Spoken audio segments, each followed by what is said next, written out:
નમસ્કાર મિત્રો, આપનું સ્વાગત છે આપણી યુટ્યુબ ચેનલ પંચાયતના ખજાનામાં।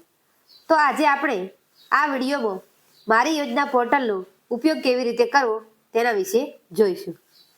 તો અત્યાર સુધી મિત્રો દરેક વિભાગની યોજનાઓની અલગ અલગ વેબસાઇટ હતી, તેથી આપણે કોઈ પણ યોજનાનો લાભ લેવો હોય તો તે કઈ વેબસાઇટ પરથી મળશે, ઓફિશિયલ વેબસાઇટ કઈ છે, તેવા ઘણા બધા પ્રશ્નો હતા। જે બધા જ પ્રશ્નોની સરકાર દ્વારા સમાધાન કરી એક વેબસાઇટ બનાવી છે જેનું નામ છે મારી યોજના। તેમાં તમામ યોજનાઓની સંપૂર્ણ માહિતી ફક્ત એક જ ક્લિકથી તમે ઘરે બેઠા મેળવી શકશો। તો વેબસાઇટનું ઓફિશિયલ નામ જે તમે અહીંયા જોઈ શકો છો, મારી યોજના .gujarat.government.in, જેની લિંક પણ હું ડિસ્ક્રિપ્શનમાં મૂકી દઈશ। તો ચાલો વિડીયોની શરૂઆત કરીએ। હા મિત્રો, તમે હજી સુધી અમારી ચેનલને સબસ્ક્રાઇબ ન કરી હોય તો લાઈક, શેર અને સબસ્ક્રાઇબ કરજો અને મિત્રો સુધી શેર કરજો। સૌપ્રથમ આપણે ગૂગલમાં જઈ અને મારી યોજના .gujarat.government.in સર્ચ કરીશું। તો ચાલો મિત્રો સર્ચ કરીએ। મારી યોજના .gujarat.government.in આટલું આપણે સર્ચ કરી દઈશું।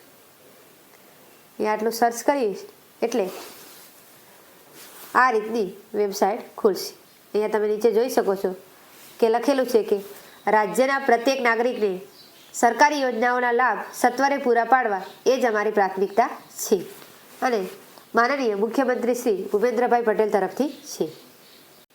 અહીં લખેલું છે કે શબ્દ લખી યોજના શોધો, તમારી યોજના શોધો। તો અહીંયા મિત્રો તમે ગમે તે આવાસ છે, શિષ્યવૃત્તિ છે, ખેતી છે, શિક્ષણ છે, ગમે તે તમે શબ્દ લખશો અને અહીંયા સર્ચ ઉપર ક્લિક કરશો એટલે તેને લગતી તમામ યોજનાઓની માહિતી આવી જશે। પછી અહીંયા યોજનાઓ છે, તમામ યોજનાઓ આ એક આની અંદર છે। અહીંયા સેવાઓ, અહીંયા તમારે કોઈ પણ પ્રમાણપત્ર જોઈતું હોય તો પ્રમાણપત્ર, અહીંયા શબ્દ લખીને યોજના શોધી શકો છો, અહીંયા વ્યક્તિગત યોજના શોધી શકો છો, અહીંયા સેક્ટર પ્રમાણે યોજના, નીચે વિભાગવારી યોજના એટલે કે તમારે કયા વિભાગને લગતી યોજના જોઈએ છે તે, અહીંયા ચિત્રો પ્રમાણે તમે યોજના શોધી શકો, તમને ચિત્ર ખબર હોય તો એ રીતની શોધી શકો। પછી અહીંયા કેટેગરી પ્રમાણે તમે યોજના શોધી શકો, ઓબીસી, ડબલ્યુએસ, જનરલ। અહીંયા વિસ્તાર પ્રમાણે તમારે જે વિસ્તાર લાગતો હોય તે પ્રમાણે તમે યોજના શોધી શકો। અહીંયા લાભાર્થી પ્રમાણે એટલે કે કોઈ અકસ્માતવાળો હોય, વિધવા હોય અથવા નિરાધાર હોય તેમના માટેની યોજના શોધી શકો। અહીંયા લાભ પ્રમાણે એટલે કે તમને કયો લાભ મળવાપાત્ર છે તે પ્રમાણે પણ તમે અહીંયા શોધી શકો।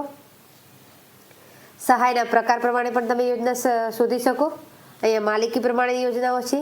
અહીંયા તમને તમામ યોજનાઓના ફોર્મ પણ મળી જશે। અહીંયા તમામ યોજનાઓનો જીઆર હોય એ જીઆર પણ અહીંયા મળી જશે અને અહીંયા જે તે વિભાગની વેબસાઇટ પણ તમને મળી જશે। અહીં નીચે સેક્ટર પ્રમાણે એટલે કે વિભાગ વાઇઝ યોજનાઓ છે, તેમાં કયા વિભાગમાં કેટલી યોજનાઓ છે તે પણ આપેલું છે। ધારો કે સમાજ કલ્યાણ તો તેમાં 111 યોજનાઓ છે, શિક્ષણમાં 74 યોજનાઓ છે, તે જ રીતે રમતગમત, ખેતી, શ્રમયોગી કલ્યાણ, રોજગાર, તમામ યોજનાઓ અહીં આપેલી છે। આ યોજનાઓ અંદર કઈ રીતે ખુલે છે તે પણ મિત્રો આપણે એક જોઈ લઈએ। તો અહીં આપણે શિક્ષણમાં જોઈશું તો તેના ઉપર આપણે ક્લિક કરીએ। ત્યાં ક્લિક કરીશું એટલે આ રીતે જેન્ડર સિલેક્ટ અને કેટેગરી સિલેક્ટનું આવશે। તો આપણે જેન્ડરમાં તમે એની કોઈ પણ સર્ચ કરી શકો અથવા મેલ ફિમેલ પણ સર્ચ કરી શકો। આપણે એની ઉપર ક્લિક કરીએ અને અહીંયા કેટેગરીમાં આપણે ઓલ ઉપર કરીએ અને અહીંયા શોધો ઉપર ક્લિક કરીશું। શોધો ઉપર ક્લિક કરીશું એટલે અહીંયા નીચે આ રીતે યોજનાનું નામ, યોજનાનો સારાંશ અને વિસ્તાર કયા વિસ્તારમાં લાગુ પડે છે તે તમામ માહિતી અહીંયા આવશે અને બાજુમાં વધુ માહિતીની કોલમ પણ આપેલી છે। તો આમાં આપણે એજ્યુકેશન લોન વિશે જો અંદર જોઈએ તો અહીંયા આપણે વધુ માહિતી ઉપર ક્લિક કરીએ।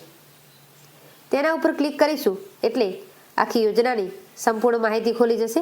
અહીંયા યોજનાનું નામ છે એજ્યુકેશન લોન, એનો સારાંશ શું છે તો કે સામાજિક અને શૈક્ષણિક રીતે પછાત વર્ગના અરજદારો ઉચ્ચ અભ્યાસ કરી શકે તેના માટે છે। ઓછા વ્યાજદરની લોન છે અને યોજનાનો લક્ષ્ય છે આર્થિક સહાય, કયો વિભાગ છે, યોજનાની માલિકી કોની છે, યોજનાનો પ્રકાર શું છે, કેટેગરી કોને લાભ મળી શકે, વિદ્યાર્થીને મળે કેટલી એજ્યુકેશન હોવું જોઈએ, તો કે ધોરણ 12 પાસ. અને વ્યક્તિગત આવક મર્યાદા આપેલી છે, તો આવક મર્યાદા છે 3 લાખ. યોજના કોને લાગુ પડે, તો કે આ એન્જિનિયરિંગ MBBS વિદ્યાર્થીઓ, તબીબી અને એન્જિનિયરિંગ વિદ્યાર્થીઓ. અને યોજના ક્યાં મળે, તો કે આખા ગુજરાતભરમાં મળે છે. અને બિડાણ કયું કયું જોઈએ તે પણ અહીંયા આપેલું છે. જાતિનું પ્રમાણપત્ર, જન્મનું પ્રમાણપત્ર, ઉંમરનો પુરાવો, આધાર કાર્ડ, એપ્લિકેશન ફોર્મ, તો એ તમને ઓનલાઈન કરવાનું છે. કોઈ ફોર્મની કોઈ જ કિંમત નથી. અને ફોર્મ કોને મોકલવું એની પણ અહીંયા વેબસાઇટ આપેલી છે. એપ્લિકેશન ફોર્મ ક્યાંથી મેળવવું તેની પણ આપેલી છે વેબસાઇટ. ડાઉનલોડ ફોર્મ ક્યાંથી કરવું તે પણ આપેલું છે. ઇંગ્લિશ છે, ગુજરાતી.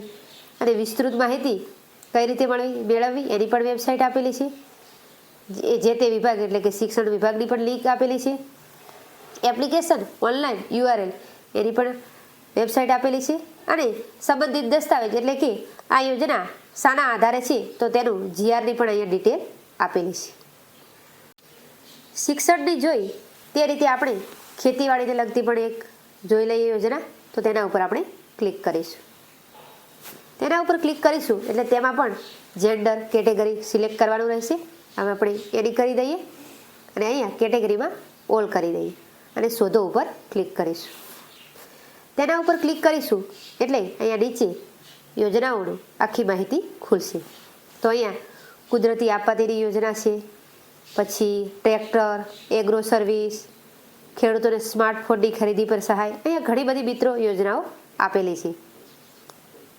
તેમાં આપણે કોઈ પણ એક યોજના વિશે માહિતી જોઈ લઈએ. તો આગળ આપણે જોઈએ તો મિની ટ્રેક્ટર વિશે છે, તો તેના વિશે આપણે જોઈએ. અહીંયા જો PDMC સૂક્ષ્મ સિંચાઈ યોજના, પછી ઓર્ગેનિક ખેતી માટેની છે, સોલાર ફેન્સિંગ માટેની છે, ટપક પદ્ધતિ માટેની છે, સોઇલ હેલ્થ કાર્ડ વિશેની છે. અહીંયા ઘણી બધી અલગ અલગ યોજનાઓ જે ખેતીવાડીને લગતી છે તેની માહિતી આપેલી છે.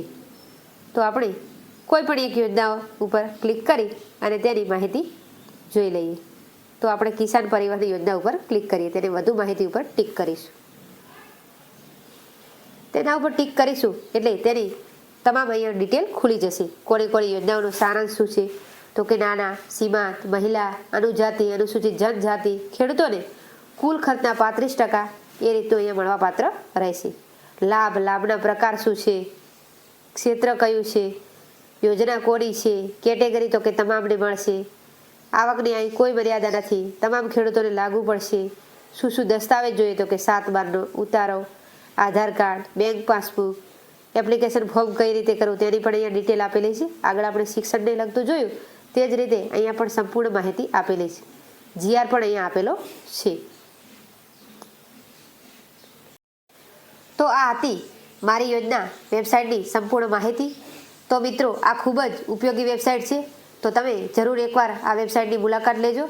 તો ફરી મળીશું મિત્રો આવી જ અવનવી માહિતી લઈને. ત્યાં સુધી જય હિન્દ, જય ભારત.